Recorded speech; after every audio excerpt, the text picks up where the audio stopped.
Making pineapple zucchini, and I originally found an easier way to do this from Homesteading with the Zimmermans, and I'll put a link to her video in the description below.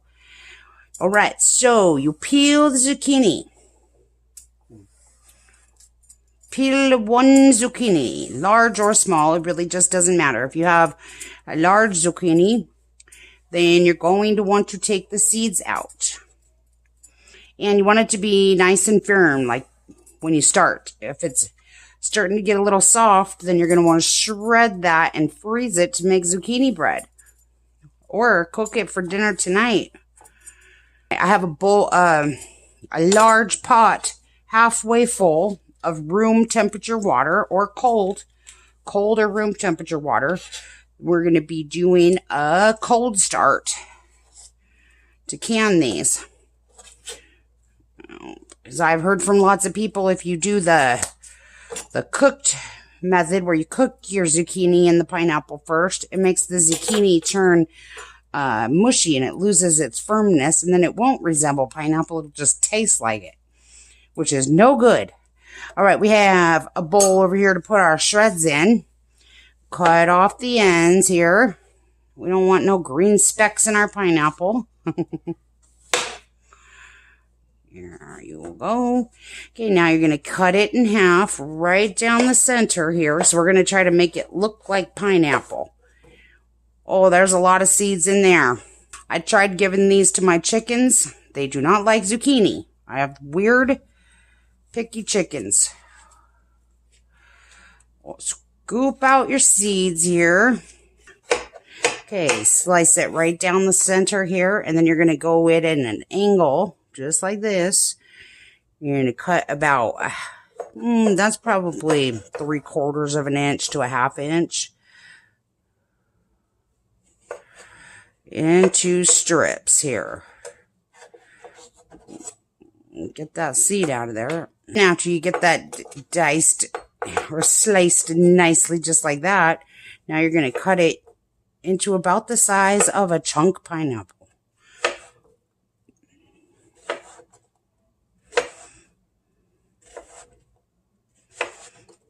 That is really all the work there is to it. Super easy. And now I'm going to get a clean washed jar, not heated. We're doing cold pack today. We're going to fill this jar all the way to the neck with cubed zucchini. We're going to make this taste like pineapple. Doesn't it look like pineapple already? That's crazy. Okay, we're going to need a little bit more. So all the way up to the neck, right here where that rim is, where the ring meets the jar, right there. It's kind of like a melon baller. Just kind of twist and roll. Yep. Give it one more scrape to make sure you didn't miss any.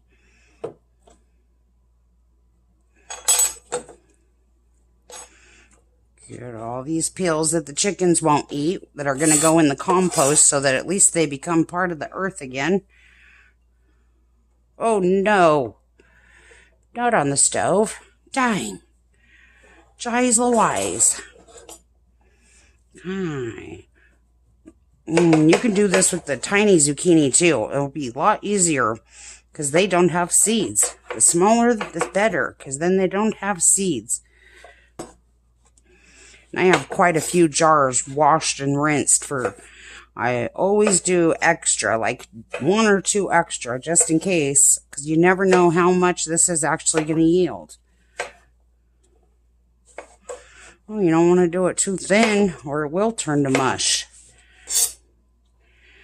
Here we go. And I've just got 2 cup jars here. These are 16-ounce jars. Yeah. All right, so after you get these all filled up, pack it all in here, just like that. Ooh, perfect. Is that too far? Gotta make sure it's not above the headspace. I gotta take a couple out here. It's gotta all be underneath that line. There you go. Well, let's get the rest of these into here. Every time I buy a can of pineapple, I always buy 100% pineapple in 100% pineapple juice. And then I save the juice. And every can, when you strain it really, really well, every can, 15-ounce can of pineapple has exactly 1 cup or 8 ounces of pineapple juice in it. Now, you can only do this once. You can't drain it after you've canned in it and then use it again. But from the store-bought stuff, you can. All right, so what we're going to do here, because I don't want to mess up my tablespoon quite yet, you're going to add, give that a shake, lemon juice. We need 1 tablespoon of lemon juice in each 2-cup jar.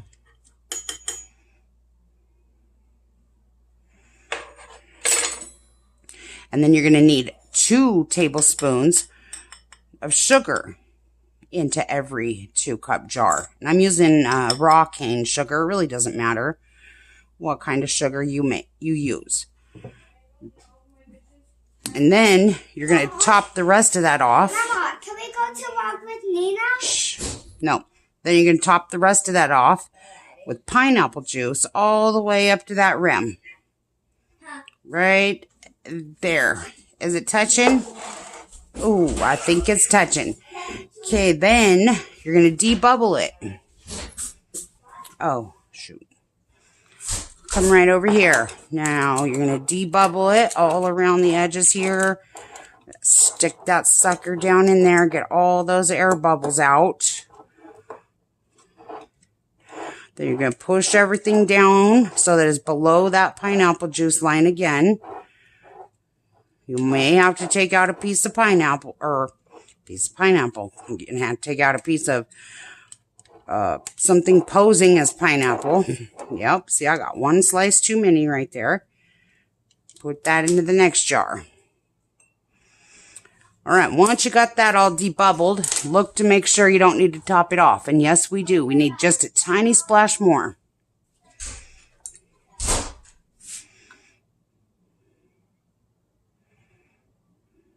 Just a splash.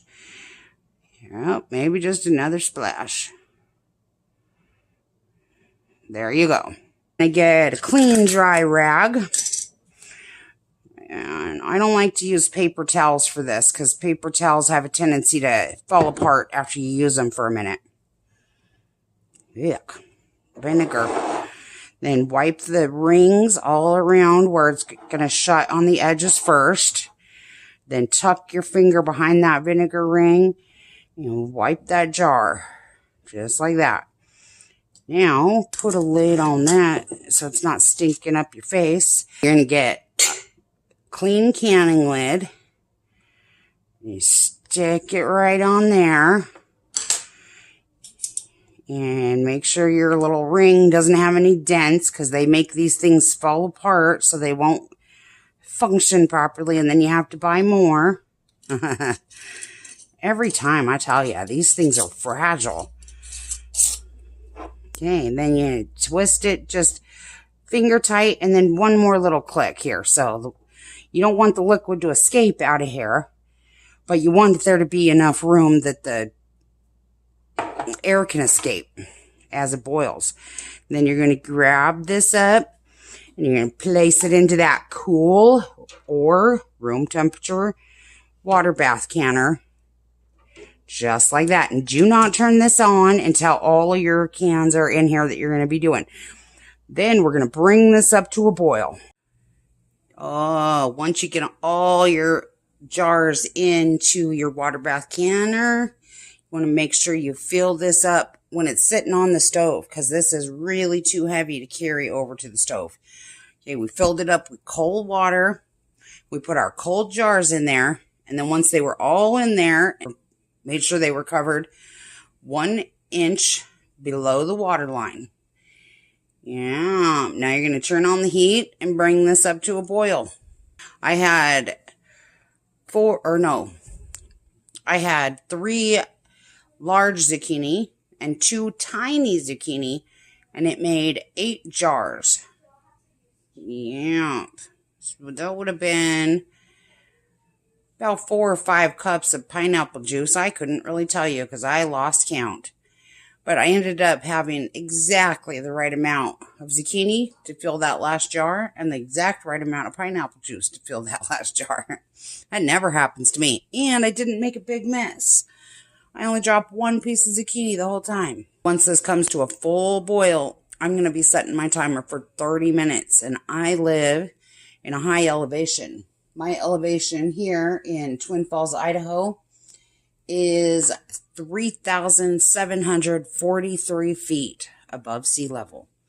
So if you are between 3,000 and 6,000 if you're between 3,000 and 6,000 feet above sea level, like I am, you're going to set your timer for 30 minutes, just like me. If you are below or if you're between 1,000 and 3,000 feet above sea level, you're going to set your timer for 25 minutes of a high boil. If you are 1,000 feet above sea level or less, then you're going to set your timer for only 20 minutes. That's a big difference in boiling time, isn't it? Girls, do you guys like pineapple? Do you want some pineapple? Have you ever tasted homemade pineapple? Did you know we could make pineapple at home? Yep. Yeah, we grew this in our garden. What? Yeah. I know, right? So after you've let these cool overnight, and I washed down all the cans right here so they wouldn't be all yucky and full of water deposit. And drain off some of this juice here, which you can still use for cooking, just not for canning. And now we have a nice little snack. You guys never get snacks, do ya? Never. Yeah, but today you're going to get a snack.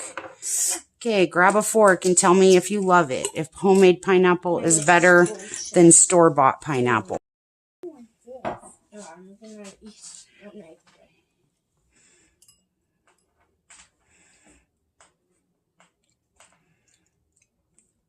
Not really good.